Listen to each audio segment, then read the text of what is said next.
ఒకటి హక్కుపత్రం రాలేదని, అంటే నాకు అర్హత ఉంది హక్కుపత్రం రాలేదు, లేదా వచ్చింది కానీ పూర్తి విస్తరణకి రాలేదు అనేది ఒక సమస్య.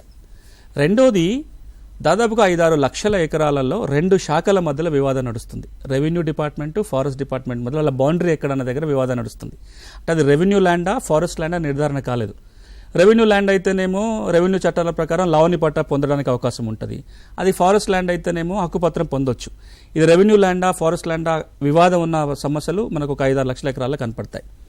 ఇక మూడో కీలకమైన సమస్య ఈ అటవీ ప్రాంతాలకు ఉండేది ఏంటంటే, ఒక భూమిని అటవీ భూమిగా మార్చే అధికారం ప్రభుత్వానికి ఉంటుంది. అట్లా ఆ మార్చే ప్రక్రియ ఏముంటుందంటే, అటవీ చట్టం కింద ఫస్ట్ ఒక సెక్షన్ 4 నోటిఫికేషన్ ఇస్తారు.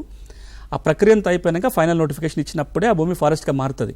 కానీ తెలంగాణలో 4-5 లక్షల ఎకరాల భూమి ఫస్ట్ నోటిఫికేషన్ వచ్చింది, అంటే ప్రిలిమినరీ నోటిఫికేషన్ మాత్రమే వచ్చింది, ఫైనల్ నోటిఫికేషన్ రాలేదు. అంటే ఏంది, ఆ భూమి ఇంకా అధికారికంగా అటవీ భూమిగా మారలేదు. కానీ అన్ని రకాల అవసరాల కోసం ఇప్పుడు అటవీ శాఖ దాన్ని అటవీ భూమిగానే ట్రీట్ చేస్తుందని డీమ్డ్ ఫారెస్ట్ అంటారు. అంటే ఆ భూమిలో ఎవరైతే సాగు చేసుకున్న వాళ్ళ హక్కులు ఇప్పటిదాకా సెటిల్ కాల. ఈ 3 కీలకమైన సమస్యలు అటవీ భూమికి సంబంధించి. దానికి అదనంగా ఎప్పటి నుంచో రగులుతున్న వివాదం ఏంటంటే, గిరిజనులు గిరిజనేతరుల మధ్యలో ఉండే ల్యాండ్ ట్రాన్స్ఫర్స్. ఎల్టీఆర్ అనే ఒక చట్టం ఉంది తెలంగాణలో కూడా, 63 నుంచి అమల్లోకి వస్తుంది.